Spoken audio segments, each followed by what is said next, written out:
consenso comum acreditar que é impossível existir um governo sem que este governo tenha uma lei. Acreditarmos na existência e no governo de Deus implica acreditarmos logicamente em sua lei. Para alguns, no entanto, a lei de Deus foi abolida por ocasião da morte de Jesus e por isso não precisamos mais guardar a lei de Deus revelada através de 10 mandamentos. Neste programa, iremos esclarecer a seguinte questão: foi a lei de Deus abolida quando Jesus morreu na cruz ou ela é ainda obrigatória a todas as pessoas? Seja bem-vindo ao programa Encontro com a Verdade.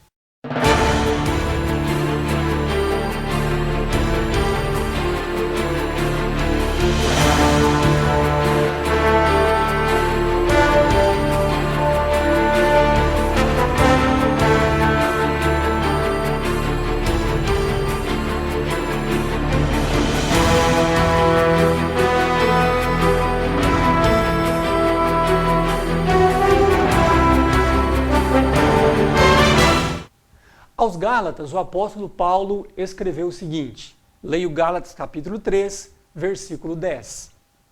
Todos aqueles, pois, que são das obras da lei estão debaixo da maldição, porque escrito está, maldito todo aquele que não permanecer em todas as coisas que estão escritas no livro da lei para fazê-las.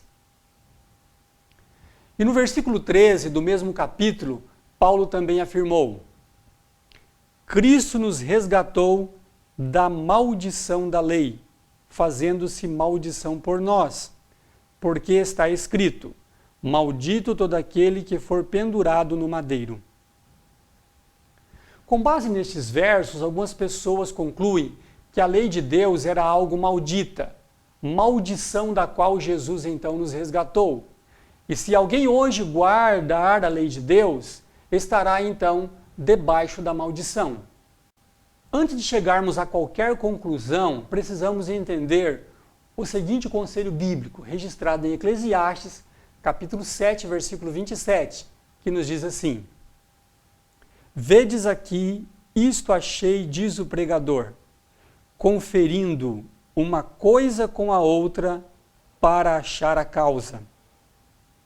Portanto, nós iremos conferir estes textos com outras passagens para então acharmos a razão da existência dessas mensagens aos Gálatas.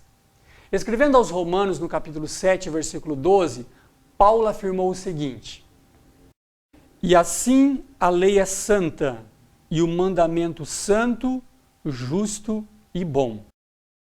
Então perguntamos, como pode uma lei que coloca a pessoa debaixo de maldição ser ao mesmo tempo santa, justa e boa?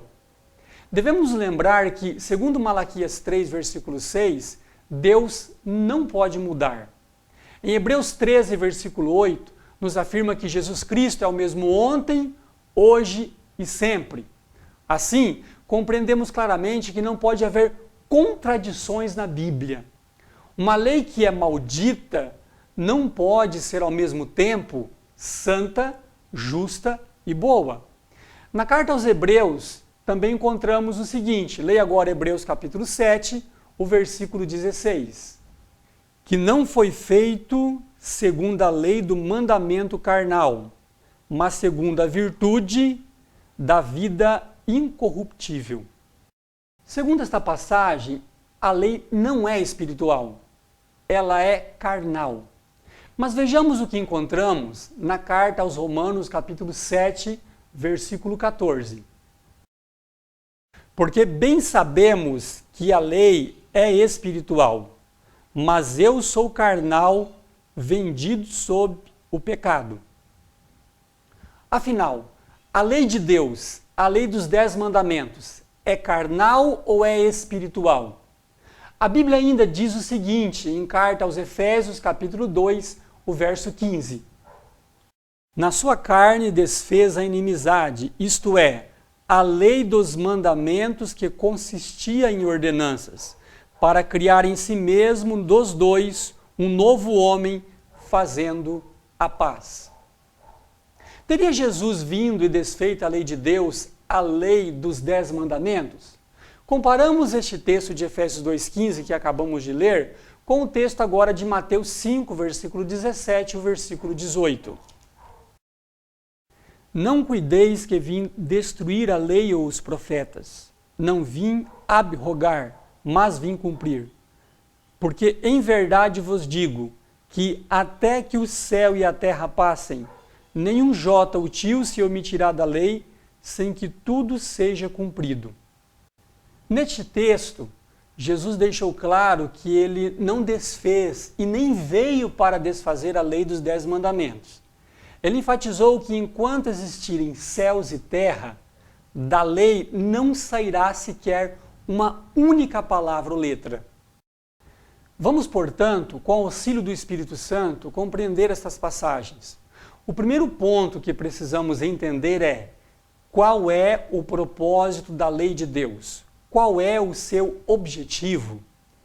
Paulo esclarece-nos esta questão com as seguintes palavras registradas em Romanos, carta aos Romanos, capítulo 7, o versículo 7 e 8, que nos diz o seguinte: Que diremos, pois? É a lei pecado?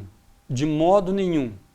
Mas eu não conheci o pecado senão pela lei, porque eu não conheceria a consciência se a lei não dissesse, não cobiçarás. Mas o pecado, tomando ocasião pelo mandamento, obrou em mim toda a concupiscência, porquanto sem a lei estava morto o pecado. Segundo este texto sagrado, o objetivo da lei é mostrar o pecado. A única maneira de sabermos o que é pecado é através da lei de Deus, porque Paulo enfatiza no versículo 8 que sem a lei estava morto o pecado. Como sabemos que Paulo está mencionando a lei dos 10 mandamentos nestes versículos? Simples. Ele cita o 10º mandamento da lei de Deus, não cobiçarás, registrado em Êxodo capítulo 20, versículo 18. E Paulo também enfatiza que se na lei não existisse esse mandamento, não existiria a cobiça ou a concupiscência. Não seria pecado cobiçarmos. A cobiça só é pecado porque a lei de Deus a condena. Aos Romanos, no capítulo 4, versículo 15, Paulo também escreveu o seguinte: Porque a lei opera a ira, porque onde não há lei, também não há transgressão. Aqueles que creem que a lei de Deus foi abolida, deveriam acreditar igualmente que o pecado também foi abolido, que o pecado não existe mais, porque nós lemos que onde não há lei, também não há transgressão. Outro texto também é bem claro. Leia agora a carta de Paulo aos Romanos, capítulo 5, o versículo 13. Porque até a lei estava morto o pecado no mundo, mas o pecado não é imputado não havendo lei. Aqueles que acreditam que a lei de Deus foi eliminada deveriam igualmente crer também que Deus hoje não imputa mais o pecado a nenhum ser humano, já que o pecado, segundo o que lemos na palavra de Deus, não é imputado não havendo lei. Se cremos na existência do pecado, forçosamente devemos crer na existência e na obrigatoriedade da lei de Deus. Bem, sabemos de forma clara e inquestionável o objetivo da lei, que é mostrar o pecado. Agora, onde esta lei que mostra o pecado foi escrita e por quem? No livro de Êxodo, capítulo 31, versículo 18, nós obtemos então a resposta. E deu a Moisés, quando acabou de falar com ele no monte de Sinai, as 2 tábuas do testemunho, tábuas de pedra, escritas pelo dedo de Deus. Ou seja, a lei de Deus, que mostra o pecado, foi escrita pelo próprio dedo de Deus em 2 tábuas de pedra. Aqui nós temos uma pequena réplica destas 2 tábuas de pedra escritas pelo dedo de Deus. Antes de Jesus vir à Terra, lá no tempo do antigo Israel, O que ocorria quando alguém transgredia a lei de Deus, a lei que mostrava o pecado, escrita por Deus em tábuas de pedra? Vamos ler o que nós encontramos no livro de Levítico, capítulo 4, o versículo 2 e até o versículo 5.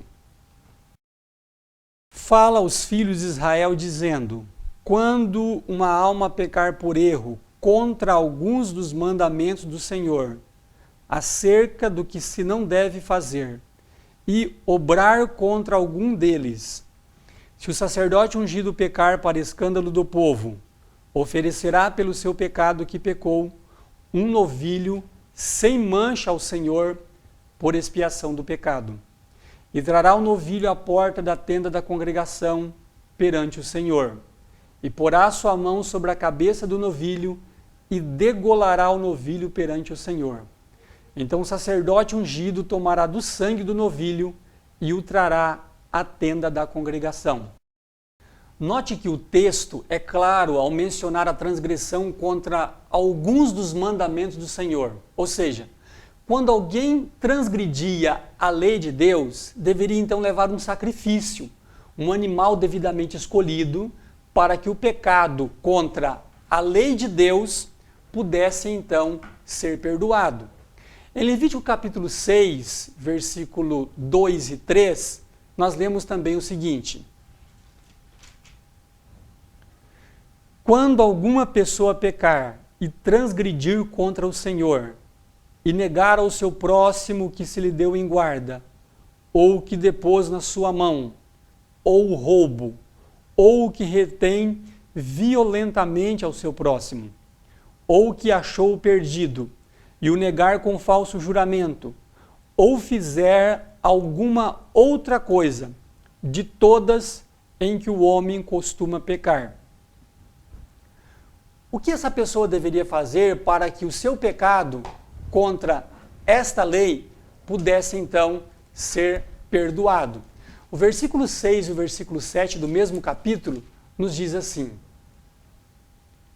e a sua expiação trará ao Senhor um carneiro sem mancha do rebanho, conforme a sua estimação, para expiação da culpa trará ao sacerdote.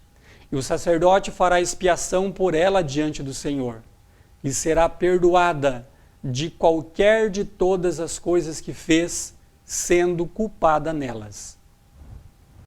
Essa cerimônia de oferecer um animal em holocausto para que a transgressão contra a lei de Deus fosse perdoada era chamada de quê? Vamos ler um texto muito interessante agora, no livro de Levítico, capítulo 7, o versículo 37. Esta é a lei do holocausto, da oferta de manjares, e da expiação do pecado, e da expiação da culpa, e da oferta das consagrações e do sacrifício pacífico.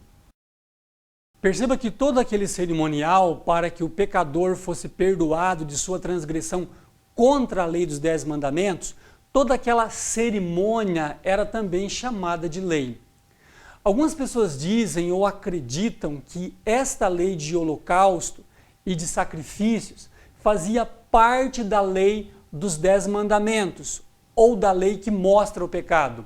Mas estas pessoas estão equivocadas. Agora, por quê? Bem, em Deuteronômio capítulo 5, versículos 7 a 21, nós temos ali a repetição de todos os mesmos mandamentos que encontramos em Êxodo 20, versículo 3 até o 17.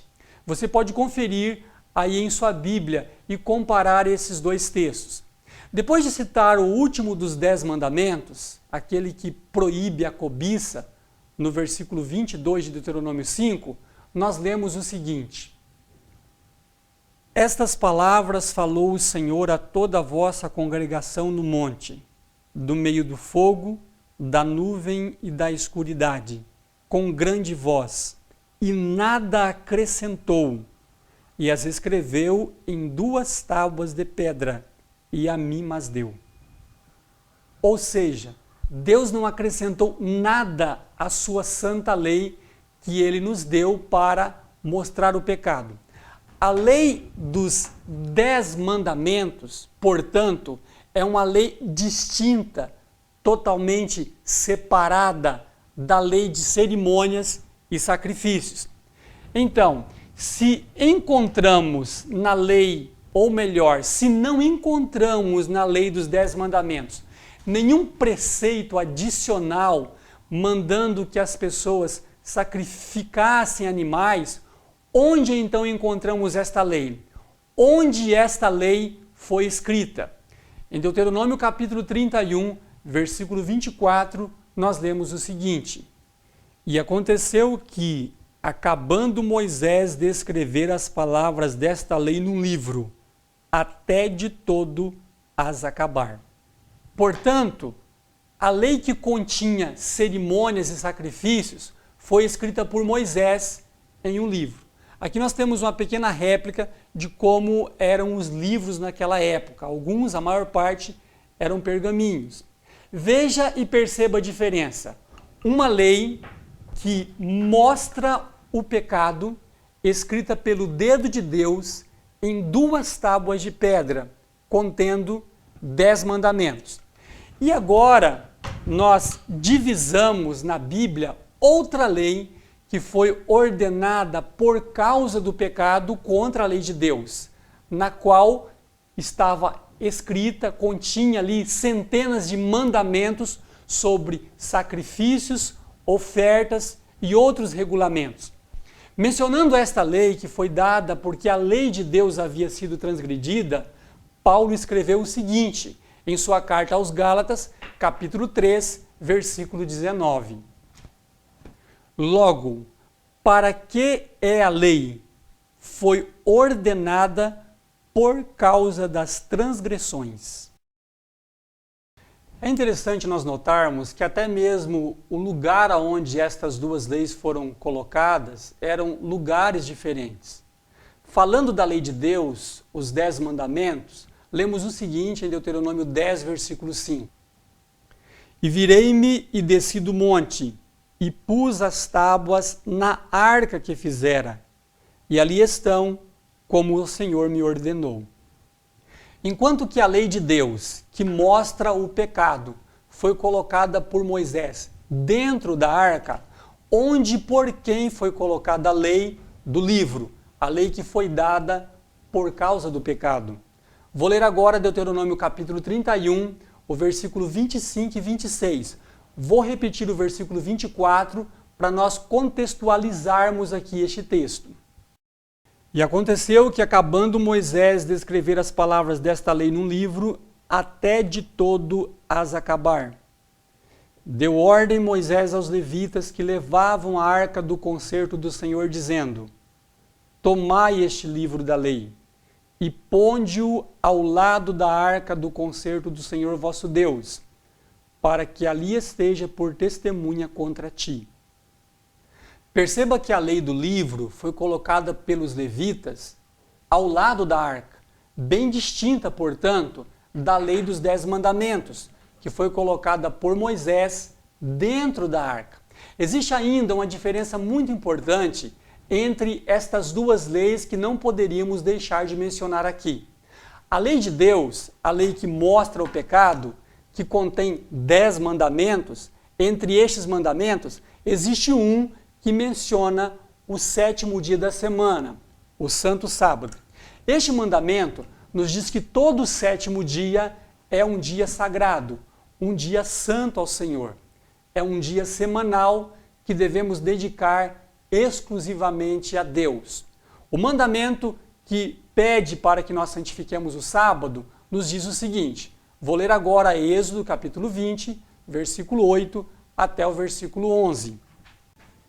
Lembra-te do dia do sábado para o santificar. 6 dias trabalharás e farás toda a tua obra, mas o 7º dia é o sábado do Senhor teu Deus. Não farás nenhuma obra, nem tu, nem teu filho, nem tua filha, nem o teu servo, nem a tua serva, nem o teu animal, nem o teu estrangeiro que está dentro das tuas portas.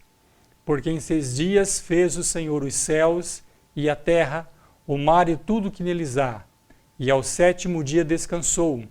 Portanto, abençoou o Senhor o dia do sábado e o santificou. Como podemos perceber no texto que acabamos de ler, a lei de Deus, a lei dos 10 mandamentos, contém apenas um sábado semanal. E a lei do livro, a lei que foi dada por causa do pecado, continha algum dia de descanso? Sim, ela continha 7 sábados anuais que ocorriam cada um uma vez por ano. Todos os sábados cerimoniais eram os seguintes: o primeiro dia da semana da Páscoa, o sétimo dia da semana da Páscoa, o primeiro dia do sétimo mês, o 10º dia do sétimo mês, o 15º dia do sétimo mês, o 22º dia do sétimo mês e o 50º dia, Pentecostes, também chamado de Festa das Semanas. Não iremos mencionar aqui detalhadamente todos estes sábados cerimoniais, mas para que você tenha uma melhor ideia de como eles funcionavam, vamos citar de forma mais clara pelo menos um. Iremos utilizar como exemplo o sábado cerimonial que ocorria no 10º dia do sétimo mês, o dia da expiação. No livro de Levítico, capítulo 16, versículo 29 a 31, nós lemos o seguinte: E isto vos será por estatuto perpétuo. No sétimo mês, aos 10 do mês, afligirei as vossas almas, e nenhuma obra fareis, nem o natural, nem o estrangeiro que peregrina entre vós, porque naquele dia se fará expiação por vós, para purificar-vos, e sereis purificados de todos os vossos pecados perante o Senhor. É um sábado de descanso para vós, e afligirei as vossas almas, isto é estatuto perpétuo. Segundo o texto que acabamos de ler, todo dia 10 do mês sétimo era um sábado. Esse dia 10 poderia ocorrer em qualquer dia da semana, e mesmo assim deveria ser guardado e santificado. Era como se fosse um feriado nacional, e não importava o dia deste feriado, ele deveria ser observado. Se em um determinado ano, um determinado feriado, ocorre em uma quarta-feira, no outro ano ele vai ocorrer numa quinta e assim sucessivamente. Da mesma maneira, eram estes sábados cerimoniais. Não importava o dia da semana que eles ocorressem. Este dia deveria ser guardado, observado e santificado. Se algum desses dias ocorresse em uma quarta-feira, aquele dia era sábado, ou seja, um descanso. Se ocorresse em uma sexta-feira, igualmente a sexta-feira deveria ser observada e santificada, onde nenhum trabalho poderia ser realizado. Com certeza, várias vezes, alguns sábados cerimoniais coincidiram com o sábado moral da lei dos 10 mandamentos. Mas a Bíblia menciona uma ocasião em especial. No Evangelho segundo João, capítulo 19, versículo 14, nós lemos o seguinte: E era a preparação da Páscoa, e quase a hora sexta, e disse aos judeus: Eis aqui o vosso rei. Já mencionamos aqui que a Páscoa era um desses sábados cerimoniais. Jesus foi crucificado na véspera ou na preparação do sábado cerimonial da Páscoa. Lemos também que este dia anterior à Páscoa era a sexta-feira, o dia da preparação para o sábado do sétimo dia da semana, segundo o que podemos ler em Lucas 23, versículos 54 e 56. Acompanhe comigo a leitura. E era o dia da preparação, e amanhecia o sábado. E as mulheres que tinham vindo com ele da Galiléia seguiram também e viram o sepulcro, e como foi posto o seu corpo. E voltando elas, prepararam especiarias e ungüentos, e no sábado repousaram conforme o mandamento. Aquela sexta-feira era a preparação para 2 sábados, o sábado cerimonial pascal e o sábado do sétimo dia da semana. O apóstolo João relata alguns acontecimentos que tiveram lugar naquela sexta-feira fatídica e inesquecível. No capítulo 19, versículo 31 do Evangelho de João, encontramos o seguinte: Os judeus, pois, para que no sábado não ficassem os corpos na cruz, visto como era a preparação, pois era grande o dia de sábado, rogaram a Pilatos que se lhes quebrassem as pernas e fossem tirados. Por que a inspiração chama aquele sábado de grande? Exatamente porque naquela ocasião 2 sábados coincidiram, a saber, o sábado cerimonial pascal e o sábado do 7º dia da semana. Por isso, esta expressão bíblica, era grande o dia de sábado. Vamos agora recapitular a distinção entre a lei moral dos 10 mandamentos e a lei cerimonial. Você pode ver na imagem 2 quadros. No quadro da esquerda, você pode visualizar as características da lei dos 10 mandamentos. No quadro da direita, as características da lei cerimonial. No quadro da esquerda, nós temos aí, portanto, a lei dos 10 mandamentos. Uma de suas características é mostrar o pecado. Já a lei cerimonial, no quadro ao lado, o objetivo dela é que ela foi dada por causa do pecado. A lei de Deus foi escrita por Deus, já a lei cerimonial foi escrita por Moisés. A lei de Deus, a lei dos 10 mandamentos, foi escrita em 2 tábuas de pedra. Já a lei cerimonial foi escrita em um livro. A lei de Deus, a lei dos 10 mandamentos, foi colocada por Moisés dentro da arca. Já a lei cerimonial foi colocada pelos levitas ao lado da arca. A lei dos 10 mandamentos contém um sábado semanal. Já a lei cerimonial continha 7 sábados anuais. Já vimos que o objetivo da lei moral é mostrar o pecado. Mas qual era o objetivo desta lei, da lei cerimonial? Com que propósito foi ela dada? Nós já mencionamos aqui também que ela foi dada por causa do pecado ou da transgressão, segundo vários textos, incluindo a passagem de Gálatas 3, versículo 19. A instituição da lei cerimonial ocorreu logo que o pecado foi introduzido no mundo, e Deus então instituiu o sistema de sacrifício de animais. Temos exemplo desse tipo de cerimônia logo no início do livro de Gênesis, quando, segundo o texto de Gênesis 4, versículo 4, Abel trouxe dos primogênitos de suas ovelhas para oferecerem sacrifício a Deus. Depois, durante a peregrinação no deserto, Deus pediu então para que Moisés escrevesse estas leis em um livro, escrevesse regras sobre estes sacrifícios e delineou então outras leis cerimoniais para impressionar e ensinar de forma simbólica o seu povo. Além disso, também pediu que fosse erigido um santuário onde seriam realizados esses sacrifícios. O escritor aos Hebreus esclarece um fato muito importante sobre a lei cerimonial. Porque, tendo a lei a sombra dos bens futuros e não a imagem exata das coisas, nunca, pelos mesmos sacrifícios que continuamente se oferecem cada ano, pode aperfeiçoar os que a eles se chegam. Você pode perceber no texto lido que a Bíblia identifica claramente que a lei que era a sombra dos bens futuros era a lei de sacrifícios. Esta lei não era a realidade dos fatos, mas apenas uma sombra, um simbolismo de algo que estava para acontecer.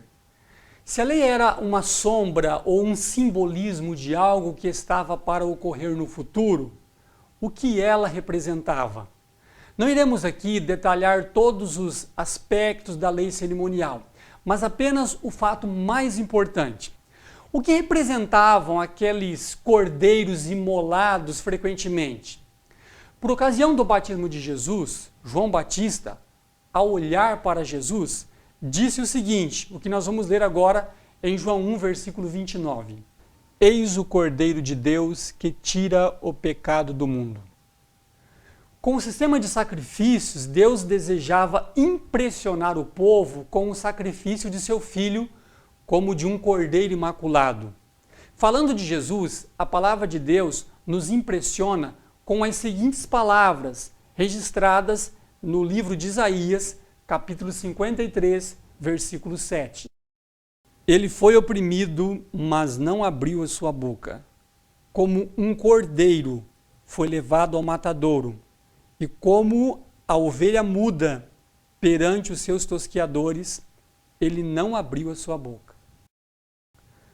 Toda a lei cerimonial era, portanto, uma sombra ou um simbolismo da obra do Filho de Deus em dar a sua vida inocente em nosso lugar. Até quando esta lei durou? O evangelista Mateus, no capítulo 27, o versículos 50 e 51, relata um acontecimento singular no momento da morte de Jesus. Leia comigo. E Jesus, clamando outra vez, com grande voz, rendeu o espírito. E eis que o véu do templo se rasgou em dois, de alto a baixo, e tremeu a terra, e fenderam-se as pedras. Quando Jesus morreu, às 15 horas daquela sexta-feira, era o momento em que no templo era realizado o sacrifício da tarde.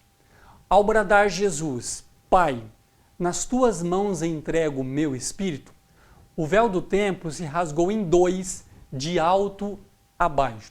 O significado desse acontecimento ficou bem claro. Findara-se então aquele sistema de sacrifícios que apontavam para a morte do verdadeiro Cordeiro de Deus. Não mais era necessário então que a lei cerimonial que apontava para a morte de Jesus fosse obedecida. A lei do livro, que continha todas aquelas cerimônias, incluindo todos aqueles 7 sábados cerimoniais, foi para sempre eliminada. Cristo a tirou do meio de nós. Paulo, escrevendo aos Colossenses, capítulo 2, versículo 14, 16 e 17, sobre a extinção da lei cerimonial, disse o seguinte: havendo riscado a cédula que era contra nós nas suas ordenanças, a qual de alguma maneira nos era contrária, e a tirou do meio de nós, cravando-a na cruz. Portanto, ninguém vos julgue pelo comer, ou pelo beber, ou por causa dos dias de festa, ou da lua nova, ou dos sábados, que são sombras das coisas futuras, mas o corpo é de Cristo.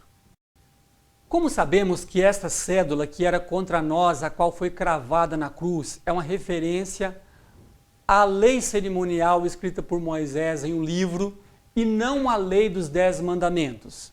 Muito simples.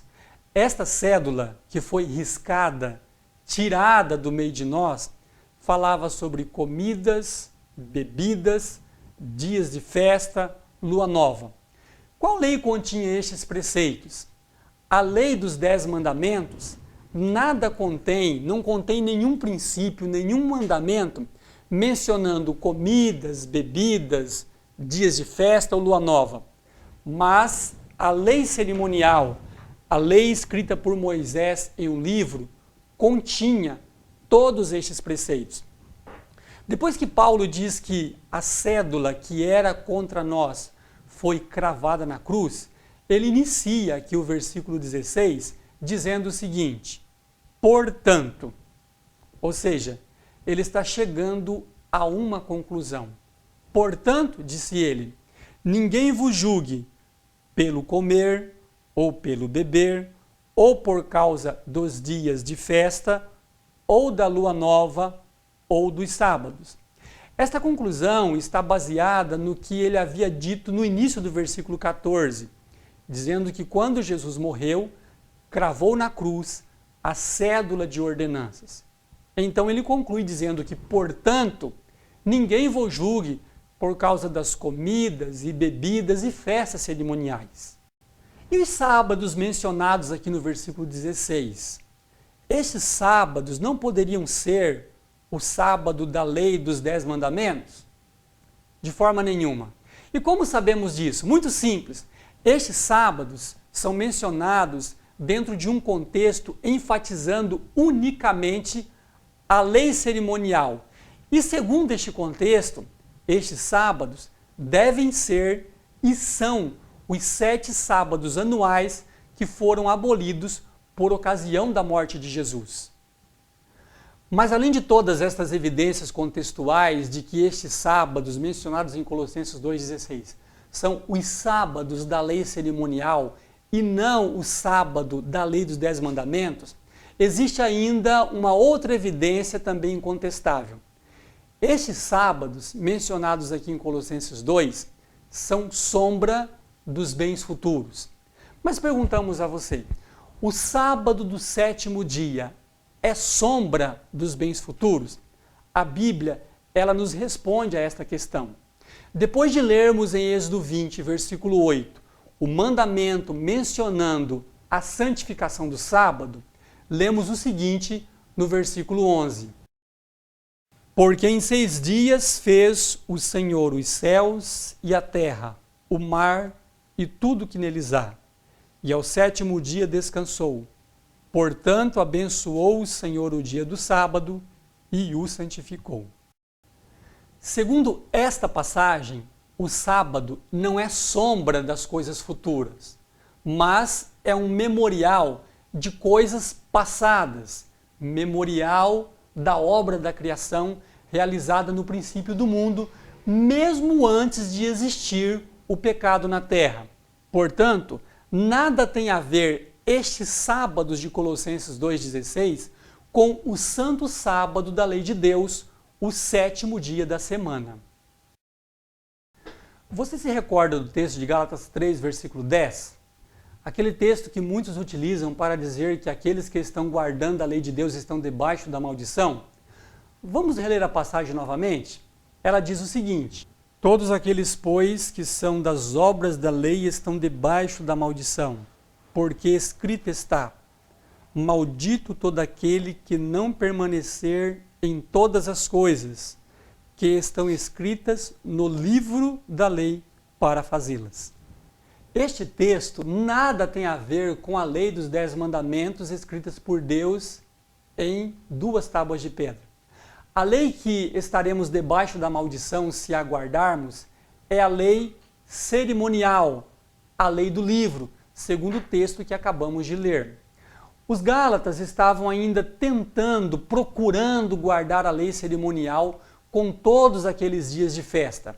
Por isso, Paulo os reprovou dizendo o seguinte, aqui em Gálatas 4, versículo 10 e 11. Guardais dias e meses e tempos e anos. Receio de vós que não haja trabalhado em vão para convosco. Junto com a lei de sacrifícios e todos aqueles dias festivos cerimoniais, os cristãos da Galácia ainda acreditavam que deveriam ser circuncidados segundo a lei do livro. Paulo os advertiu com as seguintes palavras, registradas aqui em Gálatas 5, versículo 1 e 2. Estais, pois, firmes na liberdade com que Cristo nos libertou, e não torneis a meter-vos debaixo do jugo da servidão.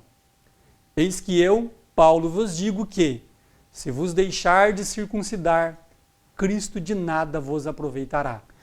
Paulo chama esta lei, a lei do livro, de jugo de servidão, a qual não devemos mais obedecer. A carta aos Gálatas é uma advertência àqueles que estavam procurando se justificar por esta lei. Para termos uma noção da gravidade do problema e como Paulo procurou corrigi-lo, somente na carta aos Gálatas encontramos mais de 12 vezes referências à circuncisão. Paulo procurou mostrar a eles que, embora zeloso da lei, segundo Gálatas 1, versículo 14, Cristo os havia libertado daquela lei de cerimônias e que não deviam mais se meter debaixo do jugo da servidão. Já mencionando a lei dos 10 mandamentos, Paulo afirmou em carta aos Romanos, capítulo 7, versículo 12, o texto que lemos aqui no início do nosso estudo, que a lei então é santa, o mandamento santo, justo e bom. No início aqui da nossa consideração do nosso estudo, também lemos o texto de carta aos Hebreus, capítulo 7, versículo 16. Lá diz assim: que não foi feito segundo a lei do mandamento carnal, mas segundo a virtude da vida incorruptível. Se lermos os versículos anteriores, verificaremos que a lei do mandamento carnal era a lei do sacerdócio, que também pertencia à lei cerimonial. Sobre a lei dos 10 mandamentos, lemos então em carta aos Romanos, capítulo 7, versículo 14. Porque bem sabemos que a lei é espiritual. Que lei é a lei espiritual? Logicamente, a lei dos 10 mandamentos, a mesma lei que é santa, justa e boa, pois que no contexto, Paulo cita um dos mandamentos da lei, o 10º mandamento, o não cobiçarás, segundo o que você pode ler em carta aos Romanos, capítulo 7, versículo 7. A lei dos mandamentos, que consistia em ordenanças, segundo o texto de Efésios 2, versículo 15, que foi desfeita pela morte de Jesus, é a lei cerimonial.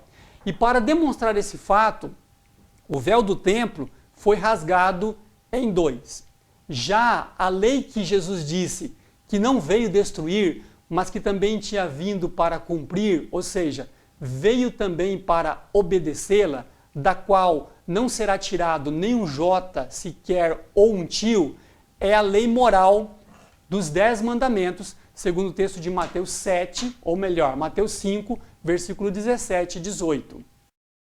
Enquanto que a Bíblia é enfática em mostrar que a lei cerimonial foi abolida, ela é igualmente enfática ao mostrar que a lei de Deus, a lei dos 10 mandamentos, que contém um sábado semanal, está em pleno vigor e obrigatoriedade.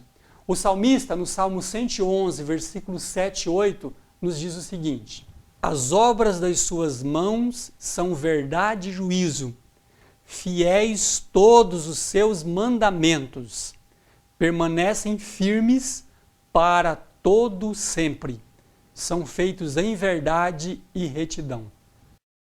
Jesus também foi bem claro a respeito desta verdade, ao enfatizar o que podemos ler em Lucas 16, versículo 17. E é mais fácil passar o céu e a terra do que cair um tio da lei. A terra e o céu são testemunhas constantes e claras de que na lei de Deus nenhuma mudança ocorreu. Seria bom se todos aqueles que acreditam que foi realizada alguma mudança na lei meditassem bem nestas palavras de Jesus registradas aqui em Lucas 16, 17. O salmista também, no Salmo 89, versículo 34, afirmou o seguinte: não quebrarei o meu concerto, não alterarei o que saiu dos meus lábios. A própria morte de Jesus foi uma confirmação de que a lei de Deus não pode ser alterada ou mudada, muito menos abolida. Foi porque a sua lei foi transgredida é que foi necessário Jesus morrer por nós. Se a lei pudesse de alguma maneira ser alterada, bastava Deus então fazer tal alteração e pouparia a vida de seu próprio filho. Vamos fazer uma breve recapitulação para vermos a distinção e a diferença entre a lei moral e a lei cerimonial. Aqui nós temos a lei moral, cujo objetivo é mostrar o pecado, escrita por Deus em 2 tábuas de pedra, colocada por Moisés dentro da arca e que contém um sábado semanal que não foi abolido ou que a lei não foi abolida na cruz. Ela permanece para sempre, segundo o texto que nós já lemos aqui. Temos aqui uma outra lei que foi dada por causa do pecado, porque esta lei havia sido transgredida. Esta lei foi escrita por Moisés em um livro, colocada pelos levitas ao lado da arca, e que contém, ou continha, porque essa lei foi abolida, 7 sábados anuais. Esta lei ela foi eliminada e abolida por ocasião da morte de Jesus na cruz. Se hoje não temos mais a lei cerimonial para que, através dela, possamos obter o perdão, Deus hoje nos oferece algo infinitamente melhor do que sangue de bodes e carneiros. Ele nos oferece o sangue de seu próprio Filho para expiação de todos os nossos pecados. Em primeira carta de João, capítulo 1, versículo 7, nós lemos uma maravilhosa promessa que nos diz assim: mas se andarmos na luz, como Ele na luz está, temos comunhão uns com os outros, e o sangue de Jesus Cristo, seu Filho, nos purifica de todo pecado. O apóstolo João ainda escreveu no mesmo capítulo, porém no versículo 9, as seguintes palavras: se confessarmos os nossos pecados, Ele é fiel e justo para nos perdoar os pecados e nos purificar de toda injustiça. A obra de Jesus não é apenas nos livrar dos pecados já cometidos, mas veio também para nos salvar do poder do pecado. Preste bastante atenção no seguinte texto da palavra de Deus. Primeira carta de João, capítulo 2, versículo 1 até o 6, que nos diz assim: meus filhinhos, estas coisas vos escrevo para que não pequeis. E, se alguém pecar, temos um advogado para com o Pai, Jesus Cristo, o justo.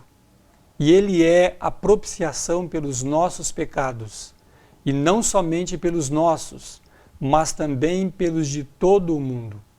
E nisto sabemos que o conhecemos, se guardarmos os seus mandamentos. Aquele que diz, eu conheço, e não guarda os seus mandamentos, é mentiroso e nele não está a verdade. Mas qualquer que guarda a sua palavra, o amor de Deus está nele verdadeiramente aperfeiçoado. Nisto conhecemos que estamos nele. Aquele que diz que está nele, também deve andar como ele andou. Se você tem andado longe de Deus ou da obediência à sua santa lei, volte agora. Levante-se e volte para seu Pai Celestial. Ele te espera e pelo sangue de seu Filho te promete o perdão para todos os seus pecados e a alegria de viver em harmonia com sua lei. Que Deus, através de seu Santo Espírito, toque em seu coração para que você tome esta decisão. Amém. Pai, a ti entrego o meu coração e sem temor quero segurar tua mão, caminhar só por onde o Senhor mandar, sempre ouvir os conselhos que tem pra dar, nova vida ter em ti.